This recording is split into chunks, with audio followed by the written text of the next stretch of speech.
Le journal avec Chertidiane Diao, on parle de finances. Le Sénégal lève avec succès près de 450 milliards de francs CFA sur le marché des eurobonds. C'est une information de la plateforme d'information financière Bloomberg.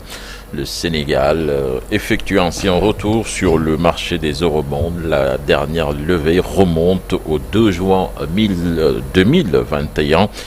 Donc les eurobonds, nous rappelons-le, sont des titres qui permettent aux gouvernants de s'endetter sur les marchés internationaux en dollars, Sonanata. Et on parle des assises de la justice. Pas de consensus trouvé sur la présence ou non du chef de l'État au sein du Conseil supérieur de la magistrature. C'est entre autres la principale pomme de discorde des travaux sur la réforme de la justice, des travaux qui ont pris fin hier. Nous écoutons Bamba Kassé, il est le rapporteur de la commission réforme, interrogé par Abdou Diouf Diagne et Ahmadou Bamba Samb. La recommandation porte essentiellement d'un point de vue consensuel sur l'instauration d'une cour constitutionnelle, ça c'est consensuel. La réorganisation ou la réforme du Conseil supérieur de la magistrature, notamment son autonomisation fonctionnelle, organisationnelle et financière. Ça également c'est un autre point de consensus. Sur le point du Conseil supérieur de la magistrature, par contre, il n'y a pas d'accord absolu sur le retrait ou pas du président de la République comme membre du Conseil. Ça, les gens en ont discuté. Maintenant, d'un point de vue de la justice pénale et carcérale, la réduction des pouvoirs du président de la République, du procureur de la République, ça c'est un fort point de consensus. L'élargissement des champs de compétences et de l'indépendance du juge d'instruction, ça également c'est un long point de consensus. Et en dernier, il y a l'instauration de ce qu'on appelle un juge des libertés et de la détention. Donc c'est ça les points de consensus en gros. Le président du Forum du Justiciable plaide pour le maintien du président et du ministre de la Justice au Conseil supérieur de la magistrature, contrairement à certains participants. Pour Boubacar Ba, c'est une erreur donc de faire sortir l'exécutif du Conseil. Nous l'écoutons toujours au micro d'Abdou Diouf Diagne et Ahmadou Bamba Samb. C'est pas un fantasme. J'ai entendu certains acteurs en tout cas dire qu'une république des juges, ça n'existe nulle part. Ça, c'est une réalité. Moi, en tout cas, je connais des pays qui ont tenté cette expérience et que par la suite, qu'ils ont vraiment regretté. Dans la sous-région, il y a des pays qui avaient opté d'enlever carrément le président de la République et le ministre de la Justice du Conseil supérieur de la magistrature, mais par la suite, ils l'ont regretté. Aujourd'hui, si nous, on le fait, on risque d'avoir, en tout cas, un pouvoir judiciaire qui est très puissant. On risque d'avoir des magistrats qui seront vraiment puissants et on risque aujourd'hui de laisser, en tout cas, à la magistrature de prendre certaines décisions qui, normalement, devaient relever du pouvoir politique. Je rappelle que le président de la République est la clé de voûte de toutes les institutions. Article 42 de notre Constitution. C'est le président de la République qui aujourd'hui définit la politique pénale de ces pays. Et cette politique pénale de ces pays, elle est mise en œuvre par le ministre de la Justice. Donc aujourd'hui, ne serait-ce que pour gérer les équilibres, je pense que le président de la République et le ministre de la Justice doivent continuer à présider au niveau du Conseil.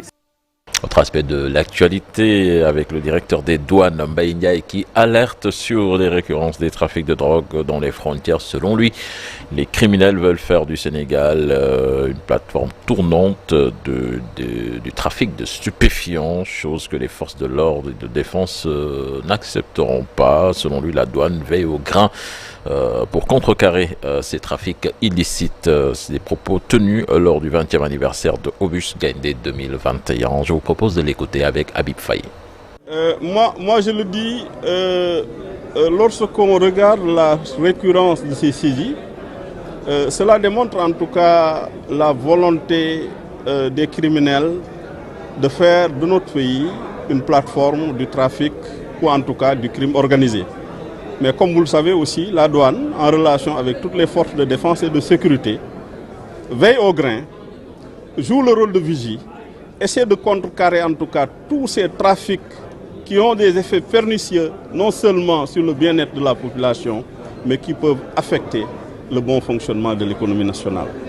C'est pourquoi donc, nous restons déterminés, nous restons engagés, et avec le soutien des autorités, notamment politiques, avec le soutien aussi de la tutelle, du ministère des Finances et du Budget, avec la détermination aussi qu'on voit sur le terrain de nos éléments, on parviendra en tout cas à contrecarrer ces trafics et à sécuriser davantage nos frontières. Et puis la réunion d'urgence convoquée ce mercredi à 10h par le CEDEPS, ses membres donc convoqués pour statuer sur les poursuites des impôts contre les entreprises de presse. Certainement, Nathan, nous en parlerons dans la deuxième partie d'Info Matin. Avec notre invité Madjambal Diagne, ce sera aux alentours de 8h45. L'actualité des sports à présent, avec du football, Coupe du Sénégal, le Jaraaf élimine le Casa Sport en demi-finale. Victoire des Verts et Blancs 2-0, donc grâce à un doublé de Souleymane Cissé. Le coach Malik Daf très satisfait et soutient que l'objectif est d'aller au bout de cette compétition. Nous l'écoutons avec Cheikh Sadibou Diarra. L'important de ce match était de gagner et de passer et on l'a fait. J'encourage mes joueurs, c'est pas encore fini, c'est une belle victoire. Continuer à travailler et préparer les prochains matchs. Pour moi, le plus important, c'est pas les sélections, c'est la continuité et les performances qu'ils feront dans le futur et ceux qui les aideront à revenir dans les sélections. Je ne choisis pas mon adversaire. On a gagné, je savoure cette victoire déjà. Quel que soit l'adversaire qui sera face de nous, on travaillera pour près. Comme ça, le jour J, le jour venu, Inch'Allah, on essaiera de gagner pour eux. C'est plutôt donc les images de Jaraaf TV. Et puis éliminatoire mondial 2026, veille de match entre le Sénégal et la République démocratique du Congo. Les Congolais qui sont arrivés hier à Dakar donc se sont entraînés. Donc à suivre cet après-midi les conférences de presse des deux entraîneurs, Aliou Cissé et Sébastien Desabre. Les conférences de presse de veille de match. Et puis Nata, pour terminer, le défenseur des Lions, Abou Diallo. Voilà, c'est tout. C'était tout pour ce bulletin d'information. Merci pour la première tasse actu. Cher Tidiane, à tout à l'heure pour l'actualité nationale. Et ce sera en Wolof sous forme de brève. Il est ce qu'on peut appeler le doyen des chefs d'État africains, pas par l'âge, mais avec le record de longévité au pouvoir. En août prochain, Théodoro Obiang Nguema Mbasogo fera 45 ans à la tête de la Guinée équatoriale. Il est né le 5 juin 1942. Il fête donc ses 82 ans aujourd'hui.